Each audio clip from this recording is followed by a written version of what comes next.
Estamos en una nueva entrevista acá en el diario El Mostrador. Hoy nos acompaña el diputado de Renovación Nacional, Gonzalo Fuenzalía. Diputado, ¿cómo está? Hola Hernán, muy buenos días.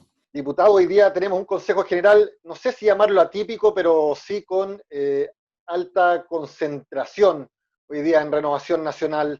Quería partir preguntándole de inmediato qué se juega hoy en el Consejo. Tenemos, obviamente, la intención del sector de Carlos Larraín de empujar para que se hagan los comicios internos en diciembre. Está el sector llamado desbordista, que espera que siga la directiva del senador Proens hasta por lo menos un año más. ¿Qué se está jugando hoy día en este Consejo? Mira, yo no me siento en ninguno de los dos sectores. Siento nada más que hay una cosa como de sentido común, que finalmente un partido, por las razones de que llamaron al presidente a formar parte del gabinete del presidente Piñera, tiene hoy día un presidente que es el senador Provence, con una directiva que es la misma que estaba cuando estaba el ministro hoy día Mario Bordes. Eh, y lo lógico, creo que, y ha sido un poco la tradición en Renovación Nacional, es que cuando uno se enfrenta a elecciones, que a todo esto, a partir de octubre tenemos un calendario de elecciones inagotable, o Sí. sea, tenemos elecciones de plebiscito, primarias, alcaldes, constituyentes, si es que gana la prueba, luego primaria presidencial, campaña presidencial, parlamentario, a gobernadores regionales en abril, core, concejales. Bueno. Entonces, la verdad es que es muchas elecciones. Y más encima sumarle a esto una elección del partido, donde no solamente se elige una directiva, se eligen los consejeros regionales. Y los consejeros regionales, distritales, en fin, hay muchos que por la ley no pueden volver a ser consejeros regionales. Además que la ley redujo la cantidad de consejeros regionales. O sea, Exacto, nosotros, casi en la Renovación mitad. somos 500 consejeros, van a pasar a ser 250. Y muchos de los que son hoy día consejeros no pueden ser consejeros de nuevo. Entonces, eso también significa que es renovar el partido completo. Entonces, yo la pregunta de sentido común que uno se hace, sin ser de ninguna de las dos bandos, tres o cuatro bandos que haya, ¿es el minuto para eso?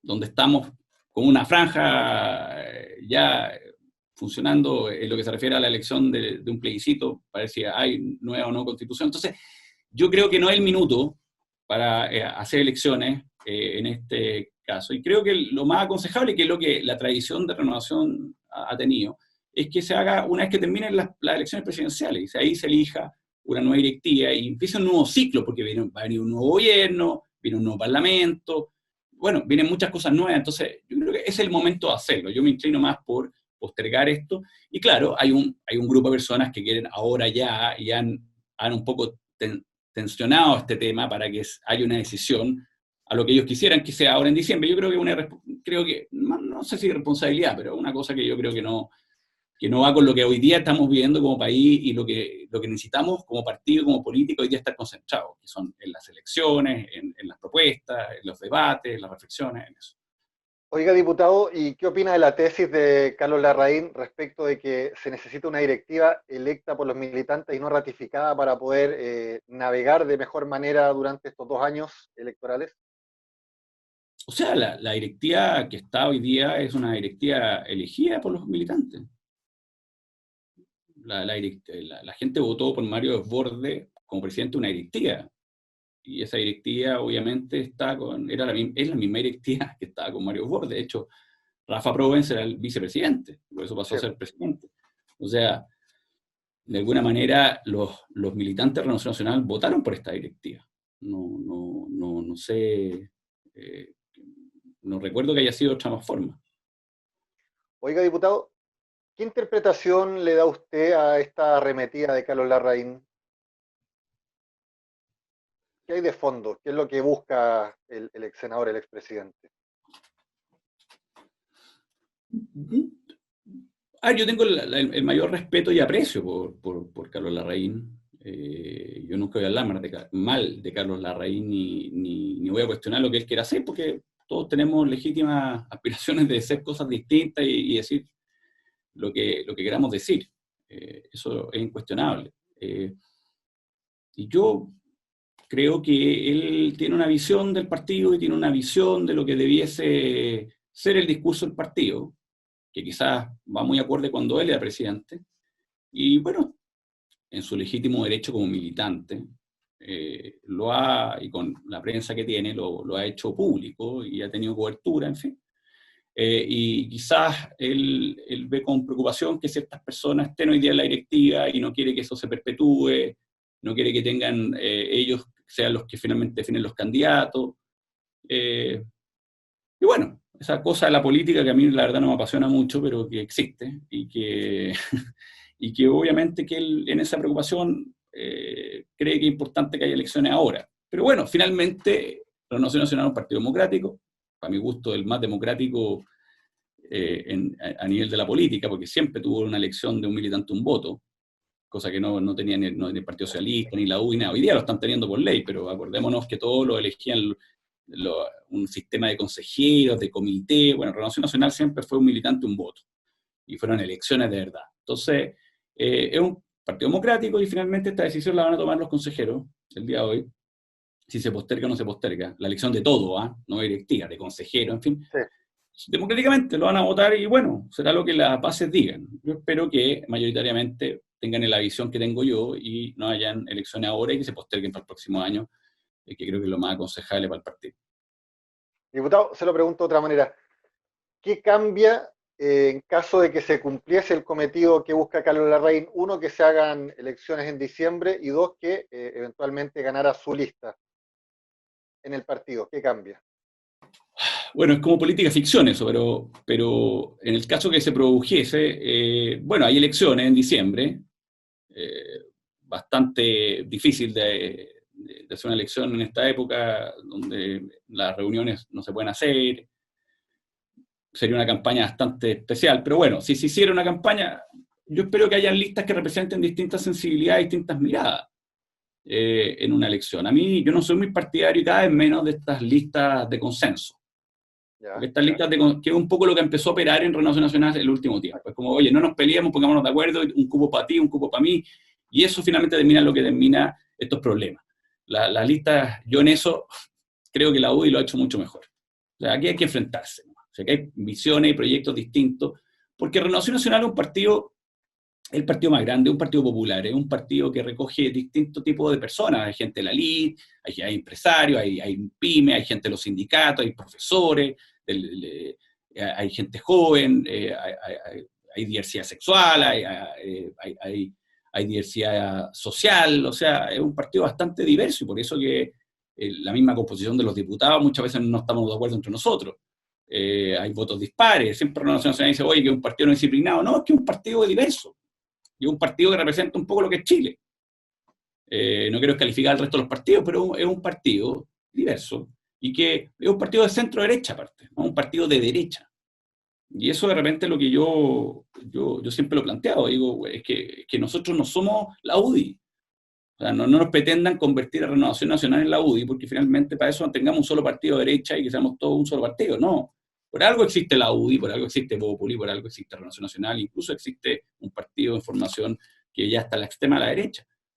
Renovación Nacional es un partido de centro-derecha, y ese partido de centro-derecha tiene una diferencia en varias cosas con la UDI, con Evópolis, y se ha notado en este periodo parlamentario y presidencial, que Renovación Nacional ha tenido liderazgo en muchos temas que la UDI no le gustan, que hemos tenido incluso votos en contra, y ha liderado desde acusaciones constitucionales, como la reciente contra la ministra Donoso, donde la mitad de la UDI votó en contra, y todo Renovación Nacional, en bloque, los diputados votaron a favor. Entonces tenemos miradas diferentes del país, de la utilización de los instrumentos que la Constitución nos provee, de las leyes que presentamos, tenemos visiones distintas. Y eso, de alguna manera, es Renovación Nacional, y es un partido de centro-derecha. Ahora, que la directiva que gane, ¿qué visión tiene? Bueno, lo veremos si es que se da en una competencia por la directiva. Hay algunos que señalaban que de ganar Carlos Larraín habrían dos UDI en el sector, o sea que sería muy complicado para el sector disidente en ese momento poder también ocupar su fuerza, por decirlo de alguna manera, considerando que varios están de acuerdo en que el discurso que ha tenido Carlos Larraín en su regreso no ha sido el más afable con el sector se posicionaría en la lista contraria. ¿Cómo ve usted ese escenario? Es que yo creo que hay varios sectores en Renovación, no hay uno y otro. ¿Ah? Yo creo Pero se que... disputaría la hegemonía, se cerrarían Sí, filas pero te quiero poner ejemplos. Por ejemplo, yo me siento de una derecha, de una centro derecha social, con una mirada bastante progresista o liberal de alguna manera. Eh, Siento que en esa mirada hay varios. Eh, Siento también que, por ejemplo, Francisco Chaguán tiene una mirada social cristiana. casi Compartimos, socialdemócrata. no, social cristiana, que tiene muchas cosas que a mí también me parecen. Tenemos grupos que son, donde podría estar Diego Chalpe, que tiene una mirada, claro, muy parecida a la UDI, con una mirada más que una derecha social, ahí se acerca más a una derecha que tiene una mirada, por ejemplo, más, no tan social sobre la economía, no tan un rol del Estado más solidario, un rol solidario del Estado, tiene una mirada quizá económica más neoliberal. Hay un grupo también más conservador en la parte valórica, tenemos varios miembros del Parlamento de Renovación Nacional que son del mundo evangélico, que tienen una mirada valórica ahí bastante más conservadora que la que podría tener uno, o menos apertura, me refiero, ¿eh? Que son todas válidas, pero bueno, esa es Renovación Nacional, entonces no hay una cosa como decir, mire, están los de Carlos Larraín y están, no, hay varios. Y claro, y Carlos Larraín creo que está hoy día en una posición más cercana a una mirada más, quizás más conservadora, como que no hayan, como de que no haya tanto cambio. Y por lo menos yo la mirada que tengo creo que es una mirada más reformista, que es un poco la génesis de la Renovación Nacional. Si uno va a los 90, ese era el rol de la Renovación Nacional, tender los ¿Usted se puentes. sentiría cómodo con un partido que vuelva sus banderas al conservadurismo en contra de lo que ha sido el proyecto de Cristian Monker y Mario Desbordes? Yo me sentiría incómodo, pero lo que, como me sienta yo, tampoco es tan relevante, pero en el fondo, en lo personal, yo me sentiría incómodo con un partido que no está abierto a la reforma, porque yo siempre he creído que la verdad no está descubierta, la verdad es un descubrimiento sin fin, no está cimentada en piedra, la verdad es algo que se descubre y que es refutable por otra verdad que interpreta mejor el momento y que soluciona mejor el problema. Y eso no es ser una persona sin principios y valores, todo lo contrario, es que en el fondo uno entiende que las sociedades van cambiando, las necesidades van cambiando, y algo que solucionaba un problema en un determinado minuto después ya no lo soluciona y pasa a ser ineficiente. Entonces defender eso como un principio como un principio, como un valor, porque no se puede cambiar, es no entender un poco la evolución humana, o la evolución de las instituciones, la evolución de la misma las leyes. Si nosotros pensáramos que la esclavitud puede haber sido en algún minuto necesaria, por ejemplo, para la extracción del algodón en Estados Unidos, o para el trabajo de las minas, el trabajo forzado, y pues se traían esclavos desde el África, porque resulta que el mundo indígena que hay en esa América no era capaz físicamente de producir esa situación. Pero llegó un minuto que obviamente con la evolución humana se dieron cuenta que no podía una persona ser tratada distinta que otro ser humano por el color de la piel o por el trabajo que realizaba, y hubo hasta una guerra de secesión, y obviamente se terminó imponiendo la idea de que la libertad era mejor para los seres humanos que la esclavitud. Entonces, si nosotros pensáramos que la verdad está cimentada y que nunca iríamos evolucionando, bueno, no entender mucho el contexto del ser humano. Yo creo que las verdades no son dogmas, las verdades son refutables, y por lo cual Renovación Nacional, y esa es la gran diferencia muchas veces que tiene con la UDI o con partidos de la izquierda también, ¿eh? Porque los partidos de la extrema izquierda o la izquierda muchas veces se dicen abiertos a lo liberal, al progresismo, pero finalmente son de dogma, tampoco no están dispuestos a mover un pie, cuando la verdad de ellos no es la verdad que está en la mesa. Entonces, Renovación Nacional es un partido que está siempre en la lógica, o sea, debiese siempre estar en la lógica de que la reforma es algo que muchas veces tiene que ser necesario, y sobre todo la gradualidad, para ir acorde con lo que el país y la sociedad va pidiendo. Porque cuando uno empieza a hacer oído sordo de eso, bueno, terminamos en estallidos sociales, terminamos en situaciones de quiebre institucionales, porque obviamente no vamos entendiendo y escuchando lo que está pasando y las necesidades que van produciéndose, y no le damos gradualidad. Y queremos muchas veces que los cambios se produzcan abruptamente y extremos, y eso es lo que veo en un país. Por eso creo que me sentiría incómodo, claro, con un partido que al final empieza con los dogmas y decir que todo lo que es cambiar una verdad que quizás ya no funciona es pasar por nuestros principios de valores. Yo en eso creo que no estoy de acuerdo. Yo creo que los principios de valores no dicen relación con el cuestionamiento a la verdad. Oiga, diputado, eh, ¿coincide usted o no con que con la salida de Mario Desbordes se habla de la neutralización de dos liderazgos del sector más liberal, que es por un lado Mario Desbordes en el gabinete y por otro lado el senador Manuel José Osandón, que está resolviendo un tema judicial? Hay un vacío de liderazgo para competir al sector más conservador del partido, ¿no? No, yo creo que hay distintos, bueno, ahí te nombré varios, cuando hablamos de los distintos, hay distintos grupos, distintas personas, yo creo que no es así. De partida Mario Borde tomó una decisión personal de irse, él lo obligó. Él quiso ir al gabinete y cooperar desde ahí. El caso de José Manuel Sandón, bueno, él está formalizado, está siendo investigado, pero no está condenado y no hay ninguna responsabilidad hoy día penal que uno pueda asumirle que quedó inhabilitado para cualquier cosa. Hoy día él tiene una situación, como la han tenido varios políticos en el largo de la historia democrática en nuestro país. Y por lo cual, obviamente, creo que su liderazgo está. Y el liderazgo de Mario Borde también está. Lo que pasa es que hoy día no está en primera línea dirigiendo un partido, pero también hay otros liderazgos. Hay parlamentarios, hay alcaldes, muy bien evaluados. Está Felipe Alessandri, está Codina, hay parlamentarios. Hasta yo estoy aquí frente a ti. Hay gente en el Senado, por ejemplo, un liderazgo que a mí creo que algo que va a ir agarrando fuerza, por ejemplo, el rol que tiene que tener, por ejemplo, Rodrigo Galilea. Rodrigo Galilea en la acusación constitucional fue clave. Hizo un discurso maravilloso, descubrió una serie de otros elementos que ni siquiera se habían puesto sobre la mesa. Varios parlamentarios socialistas y demócratas se acercaron a decir, ¿por qué no hablaste antes? Porque quizás habríamos votado de otra manera. O sea, hay liderazgo, y los liderazgos se van construyendo a poco. En Renovación Nacional hay harta gente, y por eso que tenemos muchos alcaldes, muchos parlamentarios, y bueno, los liderazgos se van también dando de acuerdo a las circunstancias. Así que no hay que dejar nada como dogma, es decir, este es el líder del partido y punto. El liderazgo mañana puede ser otro. Oiga, saliéndose un poquito del margen de la Renovación Nacional, ¿se sienten que están un paso más atrás que la UDI respecto al posicionamiento de candidatos ya con miras a las presidenciales? A ver, es un hecho que Joaquín Lavín es, por lejos,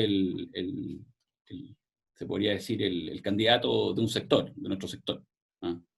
Y eso no es un tema de la UDI, es un tema de él. Él ha construido una candidatura en base a sus decisiones, a su liderazgo. Yo siento que hoy día Joaquín Lavín la gente no lo ve como un miembro de la UDI. Joaquín Lavín hoy día es como un apolítico de alguna manera.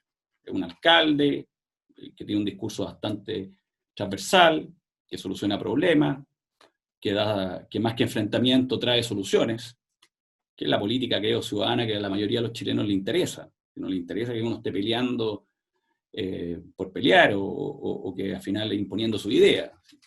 Un poco lo que yo viví con el tema de la acusación constitucional. La acusación constitucional no era política, no era para sacar un ministro, no era un sector contra otro, tenía firmas de la democracia cristiana, tenía firmas de los regionalistas, en la sala de la Cámara de Diputados votaron hasta comunistas. Entonces era una situación que finalmente los ciudadanos la sentían también propia, por lo menos en las redes sociales es lo que yo sentía, porque claro, nosotros estábamos cuestionando el poder de alguien que haya ejercido mal el poder, y que en una democracia es necesario, porque nadie tiene el poder absoluto. Bueno, un poco pasa lo mismo acá. Joaquín Lavín, de alguna manera, siento que ha marcado un liderazgo, una política distinta, más bipartidista, y sintoniza bastante lo que creo que la gente que no vive ni vibra con la política como lo hacemos nosotros, o como lo hacen algunos medios, en fin, buscan eso. Y claramente él está muy bien posicionado. Pero eso no quita que hay que hacer una primaria y hay que legitimar esos liderazgos dentro de un sector político que finalmente él va a ir a cogobernar con ellos. Diputado, para cerrar la última, ¿está usted de acuerdo con este segundo retiro del que se ha denominado el 10% de la AFP y si cree que el gobierno tiene o no que presentar una alternativa para no caer en el mismo juego que en la primera pasada? Mira, yo voté en contra la primera vez, y voté en contra no porque se iba a acabar el país. yo voté en contra por un tema de convicción. Yo creo que el Estado tiene un rol social y solidario. Y el Estado al que le corresponde hacerse cargo en una crisis de transferir o subvencionar o distintas herramientas y crear un corazón social que proteja al ciudadano que contribuye con sus impuestos todos los días. O sea, para mí es el rol del Estado. No es solamente pavimentar, tener policía. No, el Estado en una crisis tiene un rol solidario importante. Y yo por lo menos defendí ese principio. Ahora, es verdad que ese rol solidario no se ha hecho bien. Y obviamente que la postura de la izquierda, que pareciera tener más concordancia con mi discurso, con mi convicción, decían, bueno, eso es verdad, pero como lo han hecho tan mal, la gente tiene que pagar la crisis con su ahorro, ahorros que están destinados para su vejez.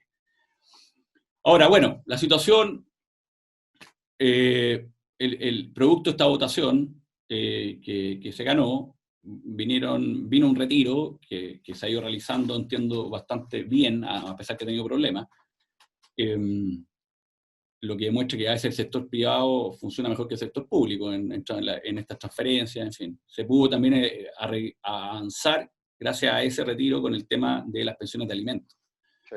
Que para muchas mujeres es un drama y un calvario. Y ahora viene hay una propuesta de un segundo retiro. ¿Ah? También hay un tema con los enfermedades terminales, yo firmé ese proyecto. ¿Ah? Bueno, es bastante difícil negarse. Es bastante difícil negarse cuando finalmente hasta gente del gobierno, después que se aprobó la ley, dijo que era beneficioso. Ha sido beneficioso para los bancos, por ejemplo. También. Porque la gente, el chileno tiene un buen comportamiento de pago de deuda, entonces la gente fue a pagar las deudas. Entonces las balanzas, o sea, los flujos de pago del sistema financiero de los bancos se vieron beneficiados con el retiro. Hasta la AFP se vieron beneficiadas, porque pudieron liberar incluso encaje. No sé cuánto ya se haya retirado, pero 15.000 millones son 150 millones de dólares que la AFP liberan. Entonces, ha sido bueno para todo. Ahora, un segundo retiro, bueno, es menos dinero para la jubilación. Pero uno ya no tiene mucha razón de decir que no, porque realmente el rol solidario del Estado tampoco ha mejorado. Segundo, el primer retiro no fue malo, benefició la economía, el consumo, a los bancos, en tema de las deudas, no poner en jaque el sistema financiero porque nadie pagaba. O sea, hay una serie de cosas que fueron positivas. Bueno, negativo está a largo plazo, por lo cual la caída de los fondos también. Ahora, lo que yo esperaría, para no tener que entrar nuevamente a un debate que va a ser bastante difícil uno ponerse a un segundo retiro, claro, uno quisiera que, y un poco lo que le hemos pedido y apelado al gobierno, que intervenga no para decir que no, sino que intervenga para decir, mire, pongamos los marcos, ¿te fijáis? Porque finalmente, ¿por qué no pensar en el que se pensó en algún minuto en el préstamo de la AFP? ¿Ah? Que la AFP puedan prestar. Eso es algo que también siempre estuvo sobre la mesa, que incluso la AFP misma decían, ¿por qué no? Pero nadie finalmente corta el queque, o sea, dice, mira, estos van a ser los marcos para que esto se dé. Porque si el gobierno no entra en poner marcos de esto y decir, mire, vamos a hacer un segundo retiro, pero en las condiciones quizás ya no para todos, sino que para los que realmente lo estén necesitando, o poner alternativas, porque finalmente esto es un tema voluntario, si el retiro no es obligatorio, es voluntario. Yo creo que esto se puede prestar para un tercero, para un cuarto, para un quinto, para un sexto retiro, si finalmente pues mejor hagamos una ley que retire el 90%. ¿Para qué vamos a dejar un 10 más? O sea, retire todo si quiere mejor.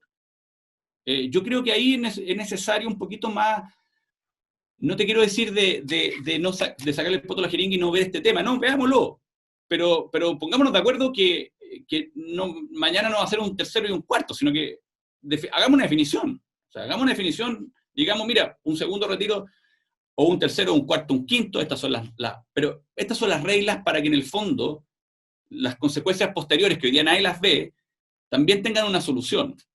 Porque a mí me encantaría, y otra de las cosas por las cuales quizás la primera vez yo no estaba tan de acuerdo, era porque yo me hacía la pregunta, bueno, ¿cómo la gente va a recuperar esa plata? Porque finalmente yo le estoy haciendo un préstamo al Estado. Yo le estoy prestando al Estado por su ineficiencia de poderme transferir, poderme subsidiar o ayudar en el momento que necesito.